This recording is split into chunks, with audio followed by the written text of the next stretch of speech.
What if I told you that YouTubers like MrBeast, Alex Hormozi, Iman Gadzi don't care about click-through rate or average view duration? The biggest YouTubers aren't obsessing over these golden metrics that every guru tells you are the secret to success on YouTube. Why? Click-through rate measures how often people click your video when it's shown to them, and average view duration measures how long viewers stick around on your video after clicking on it. So one of my clients, let's call him L, has over 10 million subscribers, and he was burnt out and frustrated because he had been obsessing over his click-through rate and average view duration and wasn't really understanding why some videos worked and why others didn't. So this was my client L that I was talking about. Actually, just an hour ago, we uploaded a video and it has 105k views, which is way above his average. And we started working together in July actually of this year, and you can see since then things have improved a lot when previously his channel was just flatlining. So what I want to show you is he has gotten 365 million views in the last 365 days only from long form content.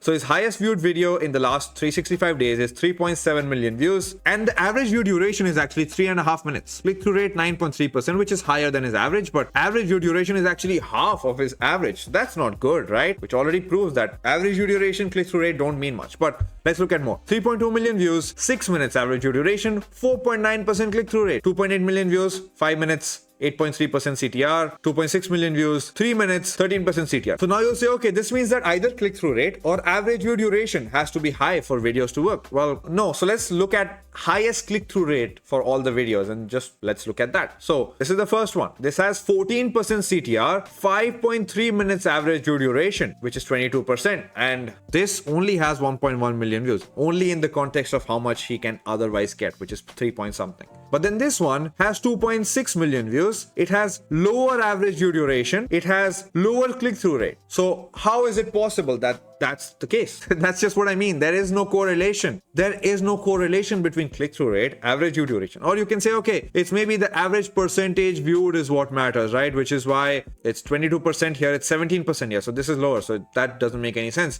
Now you'll say, okay, it's because of the impressions. So you'll say, okay, it's because watch time is what really matters. Okay, let me prove that to you wrong as well. So this has 111 hours watch time, this has 136 hours, and this has way lesser views. Okay, so let's judge by watch time now. Which has the highest watch time, and does that correlate to views? Yes, here it does, but here it doesn't. This has 1.8 million views, whereas it has the highest watch time video has 3.2 million views. The second highest watch time video has 1.8 million. The third is 2.6, then 1.7, then 2, then 2.1, then 1.9, 1.3, 1.6, 2.8. So there really isn't correlation between any of these metrics that people look at to judge how likely their video is to succeed. And that's because they're wrong. Now here's where most YouTubers get stuck. And I use that word deliberately. They obsess over these metrics because YouTube makes it seem like these metrics are important by putting them front and center. As soon as you see views, right below that you see impressions, click-through rate, and you see average view duration. But here's the thing, you should want to be a YouTubepreneur, and YouTubepreneurs don't play small. They don't obsess over numbers like CTR and AVD because those metrics are distractions if viewed in isolation. Instead, YouTubepreneurs obsess over what actually moves the needle, results, whether that's views or revenue. By the way, you can click the link in the description to join my free group and learn to become a YouTubepreneur yourself. But anyways, here's the reality. The algorithm doesn't care about your click-through rate or average view duration in isolation. These are just symptoms of success, not the causes. What YouTube's algorithms care about is how your content resonates with the audience it's shown to, and whether it's remarkable enough for YouTube to show it to even more people. So remarkable, as Seth Godin puts it, is something worth making a remark about. So I've simplified this definition for YouTube and for myself. How likely are people to want to talk about your video at a party or with friends or just share it with somebody? That's what remarkability means to me, which is how many people can potentially watch this video. So if metrics like click-through rate and average view duration don't really help you much, then this is the heart of what us YouTubepreneurs focus on. It's impressions and audience dynamics. So impressions are the lifeblood of channel growth. They determine how many people actually see your video in their feed. And if your impressions aren't growing, your channel isn't growing, period. So let's go back to my client L with 10 million subscribers. When we stopped obsessing over click-through rate and average view duration and zoomed out and looked at the channel by itself, what we found was his impressions were actually flatlining. His videos weren't reaching new viewers. Why? Because the algorithm wasn't showing his videos to the right people. He was making content only for his loyal fans, his returning viewers. but he wasn't creating anything to pull in new ones. And that's the problem. Without new viewers, your channel is like a ticking time bomb. Your existing audience might love your content, but eventually they will plateau. So to grow, you need fresh eyes on your videos. So YouTubepreneurs understand this balance. They know that while returning viewers are important for loyalty, new viewers are the engine of growing a channel. And the key is finding that balance, keeping returning viewers interested while exciting new viewers to come into your restaurant. And that's where impressions come in. Impressions measure how often YouTube shows your thumbnail and title to potential viewers. The more impressions you have, the more opportunities you get to turn casual scrollers into fans. But here's the thing, if your video isn't remarkable enough to deserve those impressions, the algorithm needs a reason to keep pushing your videos out. And that's what impressions signify, is that the algorithm is still finding new viewers for you. We don't just focus on click-through rate or average view duration as standalone metrics. Instead, we ask, is this video remarkable enough to earn impressions? Does it appeal to both my existing audience and potential new viewers? And am I giving YouTube a reason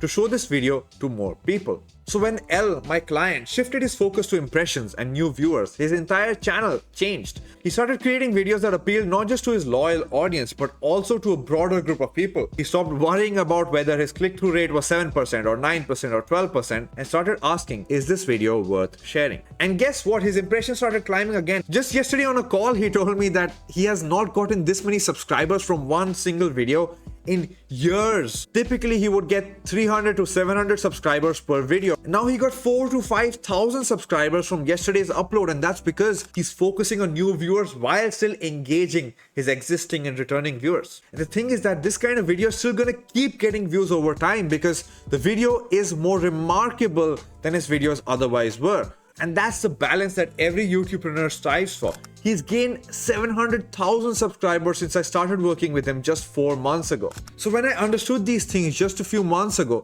I completely shifted my focus to analyzing successful creators to find the formula. And I found it. There are actually 7 factors that when added together can make any creator go viral in their market. And I actually made an in-depth video about it. So if you want to learn this viral video ideas formula, which only takes 7 minutes to implement for yourself, will save you hundreds or thousands of hours and can make you get views 10 times faster. Click the link in the description to join my free group where I break it down all for you. Along with this, you can also learn how to become a YouTubepreneur yourself, just like my client L with 10 million subscribers, or my client Alex, a solopreneur who's gone from 1,000 to 7,000 subscribers in just 3 months.